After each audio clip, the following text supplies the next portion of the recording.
نہ نکلے، سند صحیح ہو نہ صحیح ہو، معاویہ کی موت دوبیلہ سے ہوئی ہو یا لقوے سے ہوئی ہو یا قرہ سے یعنی سردی کی بیماری کی وجہ سے ہوئی ہو کہ ہر وقت سردی لگتی ہو، یہ ایک الگ موضوع ہے، یا ان سب چیزوں کی وجہ سے ہوئی ہو، اصل موضوع ہے کہ جو رسول اللہ صلی اللہ علیہ وسلم نے ارشاد فرمایا، یا علی لا يحبک الا مؤمن ولا يبغضک الا منافق، علی تم سے کوئی محبت نہیں کر سکتا مگر یہ کہ وہ مومن ہوگا، اور کوئی بغض نہیں رکھ سکتا مگر یہ کہ وہ منافق ہوگا۔ بس اگر کوئی لعنتیں بھیجے، گالیاں دے سالوں، اور یہ سلسلہ 100 سال سے زیادہ چلتا رہا کہ مولا امیر المومنین پر گالیاں دی جاتی تھیں ممبر سے، حتیٰ بنو امیہ کہ ختم کرنے کی کوشش کے بعد بھی ہوتا رہا، اور پھر جنگیں کی گئی مولا امیر المومنین سے، تو بغض کے بعد منافق ہو جاتا ہے، گالیاں اور لعنتوں اور جنگوں کے بعد تو بلا شک انسان منافق ہو جاتا ہے۔ تمام ادیان کا احترام ہے، ڈائلاگ کی فضا ہونی چاہیے، تمام مذاہب کا احترام ہے، ڈائلاگ کی فضا ہونی چاہیے، خصوصاً جتنے بھی مسلمان فرقے ہیں علی الخصوص سب کا ہم نام لیتے ہیں، تمام اہل سنت، اور اس کے بعد دیوبندیوں، بریلویوں، اہل حدیث ہوں، بوریوں، آخانی ہوں، عباسی ہوں، علوی ہوں، دروز ہوں، یہ سب ہمارے بھائی ہیں، سب مسلمان ہیں، سب کی جان مال عزت آبرو کا احترام ہے، خصوصاً برادران اہل سنت ہمارے بھائی ہیں، کسی کے دل کو دکھانا مقصود نہیں ہے۔ ان میں سے جو پڑھے لکھے افراد ہیں وہ اس چیز کو آہستہ آہستہ سمجھیں گے، جن میں سے ایک چیز کی جانب توجہ دیں کہ یہ کیا ہوا کہ رسول اللہ صلی اللہ علیہ وسلم کی شہادت کے بعد، یا اگر آپ کو نہیں علم تو ان کے دنیا سے جانے کے بعد ان کے پورے گھرانے کو قتل کر دیا گیا، اور جو ان کے گھرانے کا نام لیتے ہیں ان کو قتل کیا گیا، جو ان کے گھرانے کا ذکر کرتے ہیں انہیں قتل کیا جاتا ہے، جس محفل میں ان کے گھرانے کا ذکر ہوتا ہے تصور کریں رسول کے نواسے قتل کر دیا گیا، رسول کی نواسیوں کو اسیر کیا گیا، اسیر کرنے والوں کے لیے رحمت اللہ علیہ کے، رضی اللہ تعالی عنہ کے نعرے لگ رہے ہیں، اور جو آل رسول کا ذکر کر رہے ہیں ان پر حملے کیے جاتے ہیں۔ تصور تو کریں کہ آپ کے مولوی کس طرح سے فتویٰ دیتے ہیں کہ جس نے بھی حسین کا ذکر کیا نکاح ٹوٹ جائے گا، یہ ساری چیزیں، اور اگر کوئی ان کے مصائب بیان کرتا ہے تو اس کے بھی دشمن ہو جاتے ہیں، چاہے وہ اہل سنت ہی میں سے کیوں نہ ہو۔ تو ان چیزوں کو ہمارے برادران اہل سنت کو سمجھنا چاہیے۔ اب رہ گیا موضوع یہ کہ ادیان میں اور مذاہب میں آپس میں ایک مخالفت ہوتی ہے، اور جب کسی کے نظریے کا انکار کیا جاتا ہے تو بعض دفعہ غلط بات بھی سامنے آتی ہے، لیکن اس کے باوجود ڈائلاگ کا ماحول ہوتا ہے، اور یہ ہونا چاہیے۔ عالم اسلام میں جو رسول اللہ صلی اللہ علیہ وسلم کے بعد قتل عام کا سلسلہ شروع ہوا، اور ان کی آل سے شروع ہوا، ان کے اصحاب سے شروع ہوا، خصوصاً حضرت مالک ابن نویرہ کو قتل کیا گیا، ان کی زوجہ کی حرمت کو پامال کیا گیا، تو یہاں سے جو خون خرابے کلچر شروع ہوا وہ آج تک جاری ہے، لہٰذا یہ نہیں ہونا چاہیے۔ اب یہاں پر ہم توجہ دلائیں کہ ہمارے علماء اور بزرگان اور مراجع اعظام نے فرمایا ہے کہ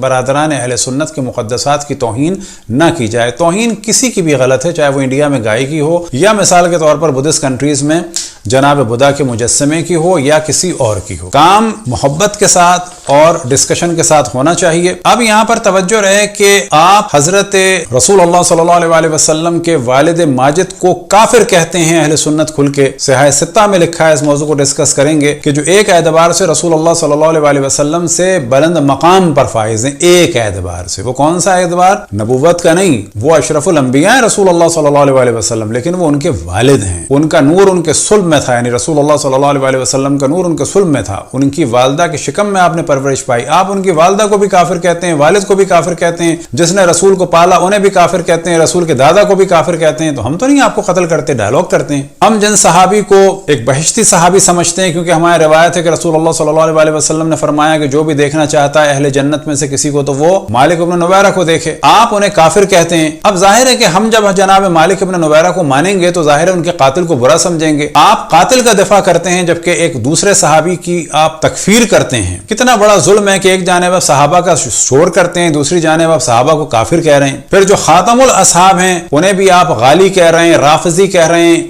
مفرطن فی تشیع کہہ رہے ہیں، یعنی گھوم پھر کے آپ انہیں بھی کافر کہہ رہے ہیں۔ تو آپ جو چاہے کریں، اور پھر یہ توقع کریں کہ ہم آپ کی بات کو مانیں، اور نہ مانیں تو پھر آپ قتل کے لیے جو ہے جھوٹی داستانیں بنائیں کہ جی ہائے ویلا وائے ویلا اصحاب کی توہین کر دی۔ نہ، اصحاب کی توہین آپ کرتے ہیں، امہات المومنین کی توہین آپ کرتے ہیں، بلکہ رسول اللہ صلی اللہ علیہ وسلم کی توہین آپ کرتے ہیں، بلکہ اللہ سبحانہ و تعالیٰ کی توہین آپ کرتے ہیں۔ لہٰذا آپ اللہ کی توہین کریں، ہم اس کو ڈسکس کریں گے، آپ رسول اللہ کی توہین کریں، ہم ڈسکس کریں گے۔ یہ زمانہ ڈائلاگ کا زمانہ ہے، وہ پرانا زمانہ چلا گیا۔ گیا، وہ کلچر کے جو آپ کے بڑوں نے قتل عام کا بنایا تھا وہ چلا گیا ہے، وہ نہیں چلے گا۔ اور ادیان کا ٹکراؤ غلط ہے، بلا شک ادیان میں محبت کے ساتھ ڈائلاگ کا سلسلہ ہونا چاہیے۔ آپ اگر رسول اللہ صلی اللہ علیہ وسلم کے والد کی توہین کریں گے اور اتنے براڈ مائنڈڈ ہیں، اتنا دل کھلا ہوا ہے کہ جس سے رسول اللہ پیدا ہوئے، جن کے شکم میں رسول اللہ نے پرورش پائی یعنی ان کی والدہ، ان کو کافر کہنے کے لیے آپ کے پاس اتنا بڑا جگرا ہے، اور جنہوں نے 2-2 منٹ کو دیکھا، 3-3 منٹ کو دیکھا، یا حتیٰ 2 سال کو بھی دیکھا ہو، ان کے لیے آپ کے پاس جگرا نہیں ہے کہ ڈسکس کیا جائے۔ ڈسکشن علمی طریقے سے ہونا چاہیے۔ اب یہ جو گفتگو ہے یہ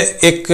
موضوع ہے کہ معاویہ کو دبیلہ کے ذریعے سے ان کی موت واقع ہوئی۔ اب جو کام میں نے اس میں کیا تھا، جو ترتیب دی تھی، اس کو میں نے پھر چھوڑ دیا، اور آپ کے سامنے اس وقت ایک تصویر ہے، اور یہ تصویر ہے سعودی عرب کے ایک محقق کی کہ جو کھل کے کہتے ہیں کہ میں ناسبی نہیں ہوں، اور ان کا نام ہے حسن فرحان مالک۔ اب جو آپ کے سامنے تصویر ہے اس میں آپ دیکھ رہے ہیں کہ وہ قضیہ تحکیم میں امام علی کہہ رہے ہیں، اور اسی طرح سے امام حسین کی مظلومیت کو بھی امام حسین کہہ کر ہی بیان کر رہے ہیں۔ لیکن آپ بہت سارے لوگوں کو دیکھیں گے، یہ ہماری گفتگو ہے ہمارے برادران اہل سنت سے، کہ اپنے علماء کی آپ خباثت کو سمجھیں کہ وہ رسول اللہ صلی اللہ علیہ وسلم کا جب نام لیتے ہیں تو سلم کر دیتے ہیں، ورنہ آل کا تو نام لیتے ہی نہیں ہے، کیونکہ سابقہ زمانے میں جو آل کا نام لیتا تھا وہ قتل کر دیا جاتا تھا، بالکل ویسے ہی جیسے آج جلوسوں پہ پتھراؤ کراتے ہیں یہ لوگ۔ تو حسن فرحان مالکی صاحب نے کتاب لکھی ہے سلسلہ مصالب معاویہ، یعنی معاویہ کی جو برائیاں ہیں ان کو انہوں نے دلیل کے ساتھ بیان کیا ہے، سعودی عرب کی عالم دین ہے، اور اسی میں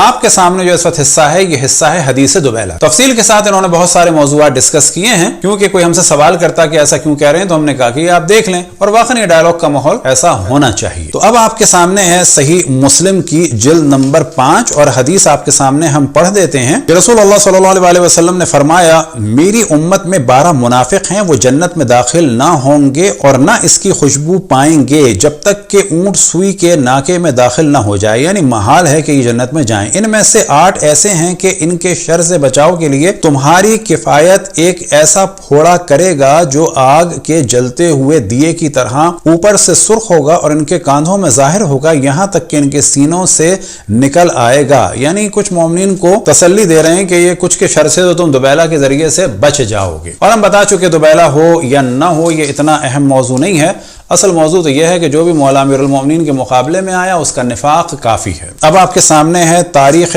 طبری جلد نمبر 4 اور صفحہ نمبر 134 اور 35۔ ایک دفعہ ابو موسیٰ سیاہ برنس سر پر پہنے ہوئے معاویہ کے پاس آئے اور کہا، السلام علیکہ یا امین اللہ۔ ان کے بارے میں بھی گفتگو انشاءاللہ اگلے اس میں آئے گی۔ اب آپ دیکھیں کہ رسول اللہ صلی اللہ علیہ وسلم ارشاد فرما رہے ہیں کہ علی میرا وصی ہے، میرا بھائی ہے، میرا اخی ہے۔ ان کے ساتھ آپ نے 2 دفعہ جو ہے بھائی ہونے کا اعلان فرمایا، ان کو آپ نے پالا، واضح عرفان آپ نے ارشاد فرمایا کہ اے علی تم سے کوئی محبت نہیں کر سکتا مگر یہ کہ وہ مومن ہوگا، کوئی بغض نہیں رکھ سکتا مگر یہ کہ منافق ہوگا۔ یعنی جنگ صفین ہو چکی ہے، اور جنگ صفین کے بعد امام حسن پر بھی ظلم ہو چکا ہے، ممبروں پر سے مولا امیر المؤمنین پر یعنی رسول اللہ صلی اللہ علیہ وسلم کے نفس پر، بھائی پر، داماد پر لعنتوں کا سلسلہ ہو رہا ہے۔ ایسے میں ابو موسیٰ کیا کہتے ہیں آ کے، السلام علیکہ یا امین اللہ، خدا کی پناہ، ایک دشمن خدا کے جس نے نفس رسول سے جنگ کی انہیں امین اللہ کہہ رہے ہیں، جبکہ رسول اللہ صلی اللہ علیہ وسلم واضح فرما چکے ہیں، یا عمار تقتلک فیۃ باغیۃ، اے عمار تم ایک باغی گروہ قتل کرے گا، تم جنت کی جانب